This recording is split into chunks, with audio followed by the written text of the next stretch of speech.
Volkswagen, das Auto.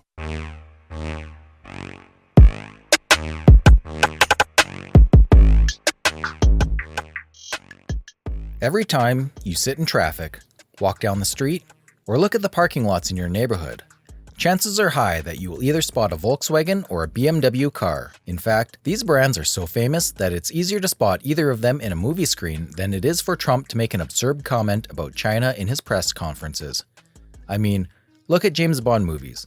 GoldenEye had the BMW Z3, Tomorrow Never Dies had the good old BMW 750iL, while The World Is Not Enough blessed us with the BMW Z8. I could go on and on.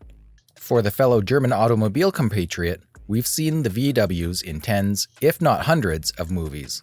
Fight Club, Happy Gilmore, Lost, Little Miss Sunshine, and the famous Mad Men, among others.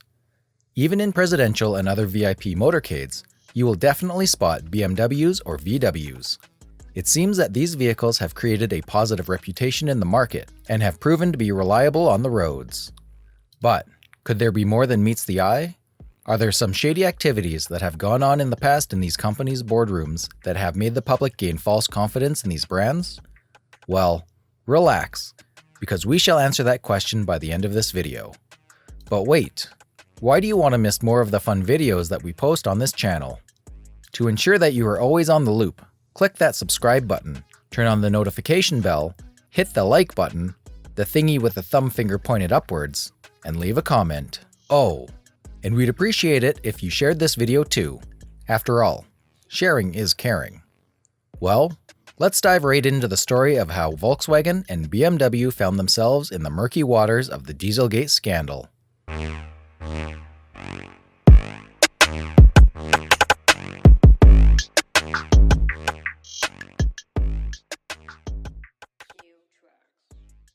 In 2015, Volkswagen admitted to manipulating 11 million vehicles worldwide to fool emission tests. I would like to offer a sincere apology for Volkswagen's use of software programs that serve to defeat the regular emissions testing regime. These events, and I fully agree on this, are deeply troubling. I did not think that something like this was possible at the Volkswagen Group. We have broken the trust of our customers, dealerships, employees, as well as the public and the regulators. A whopping 11 million. The cities of New York and Phoenix are estimated to have about 11 million inhabitants, which means that each one of these inhabitants could be handed one of these faulty vehicles. Imagine the amount of pollutant fumes that have been emitted by these cars in that period. To understand this scandal better, we need to rewind time to 2007 when a new CEO, Martin Winterkorn, took over at Volkswagen and launched Strategy 2018. According to Winterkorn, this strategy will help achieve various goals such as doubling annual sales, especially in the US of A. To achieve this objective, VW rolled out a new technology that it claimed would help achieve high fuel economy and performance, while at the same time meet the tight emission standards that were in place. The automaker was the envy of the competition. Seriously, guys. Your cars are running on diesel engines, yet you managed to achieve such impressive results with the emissions? VW was the envy of its competitors. But had VW really struck gold in reducing emissions from their cars at such commendable rates? Brace yourself. Big, fat no.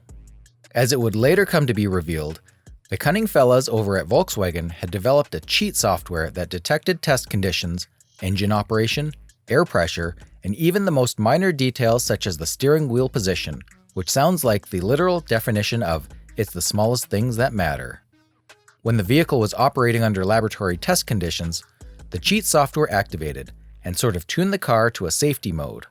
In this mode, the engine ran below normal power and performance, therefore returning less emission results. Your guess is as good as mine on what happened once the vehicle was back on the road. Damn right, the engines would switch back to beast mode. Well, technically. The results? VW cars that had been fitted with the software emitted nitrogen oxide pollutants up to 40 times above the acceptable limits in the US. Absolutely bonkers. So, why would such a trusted auto giant as Volkswagen resort to such measures? Let's go back to 2005. VW's engineers realized it was impossible to build diesel engines that would meet US emission standards within the timeline and budget allocated to them.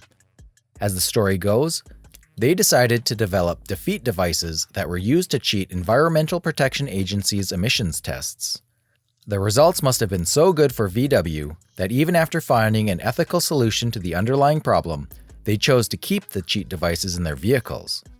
They must have followed that famous saying, "Rules are meant to be broken," and oh boy, breaking them they did. Another striking theory is that the engineers were so afraid to break it to Winterkorn that the approach of using the cheat devices would later come to haunt them. This fear may have been brought on by the fact that Winterkorn was an authoritarian who gave no room to his subordinates and allowed no autonomy.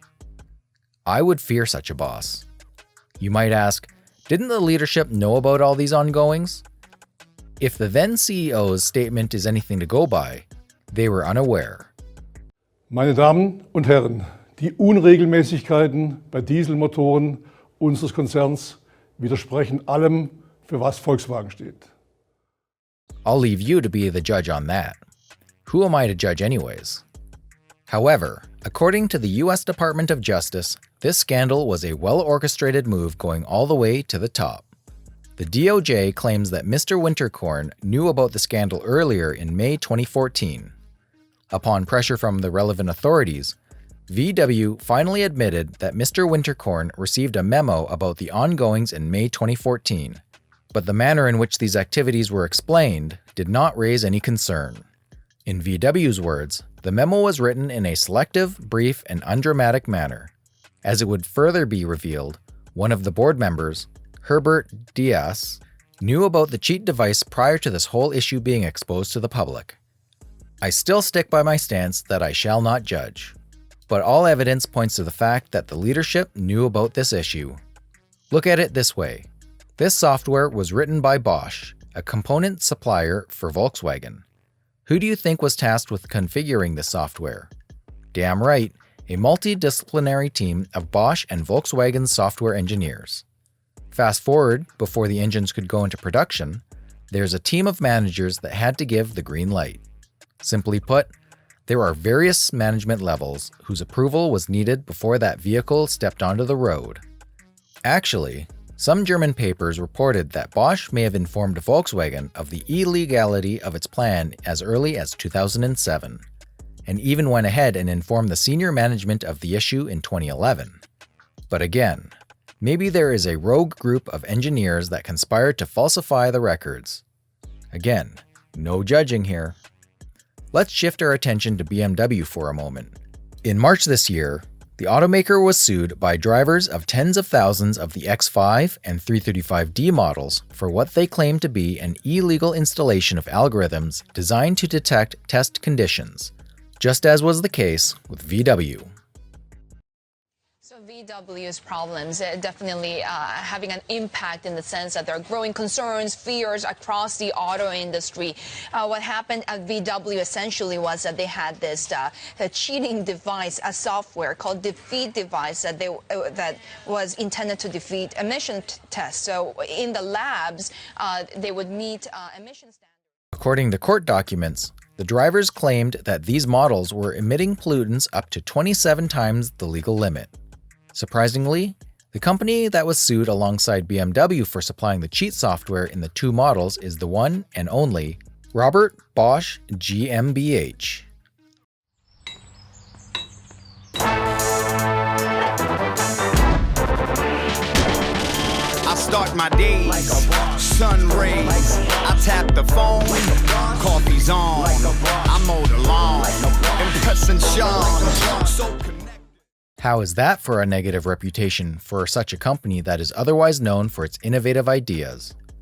BMW and Bosch knew exactly what they were doing, said one of the drivers suing the two companies. They sought to increase sales and their market share of the US diesel market, but found it impossible to achieve their goals lawfully.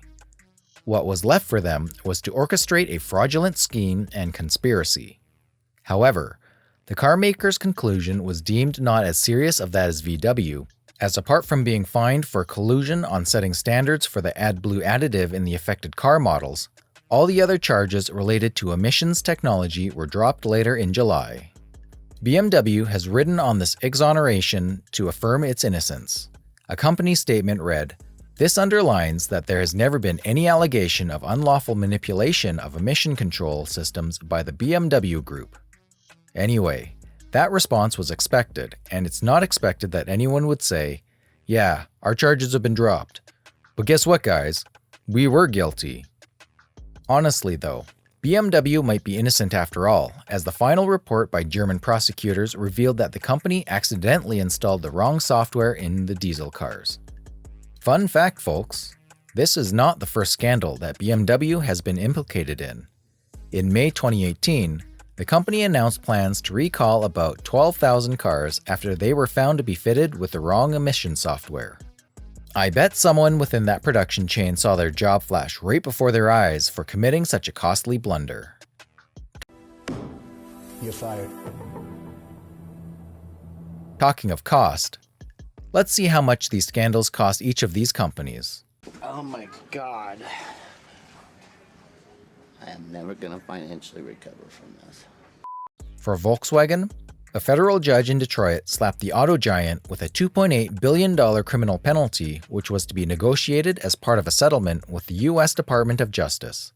In addition to that, the company was also fined €1 billion, or $1.19 billion, by the authorities in its home country. The automaker was also forced to buy back almost 500,000 units sold in the U.S. To date, VW has paid about €30 billion in fines and settlements. Also, within a few days after the scandal broke, there was a massive sell-off of its stock, which saw the company's market value plummet by about $17 billion. The company must have learned its lesson the hard way. Wrong. Volkswagen is among some of the famous names being mentioned concerning violating the mandatory EU CO2 emissions targets. Well, let's just say that maybe they make a lot of money over there that fines and penalties are not an issue to them. Projections show that VW may be slapped with another €4.5 billion fine for violating these targets. These figures are based on its high sales volume across Europe. In the case of Bayreich Motorenwerke GmbH, that's BMW in full, guys, the company was also slapped with fines for its alleged collusion in the Dieselgate scandal. The European Commission fined the carmaker a total of €373 million.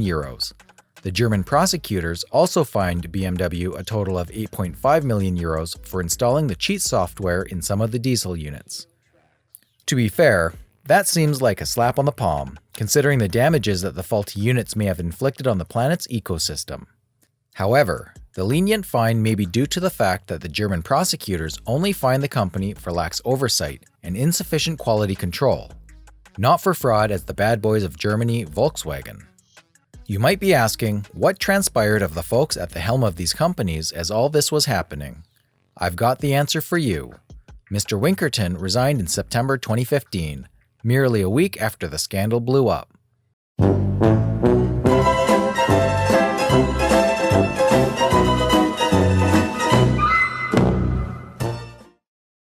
In May 2018, he was charged in the US with conspiracy and wire fraud relating to Volkswagen's long-running scheme to cheat emissions requirements.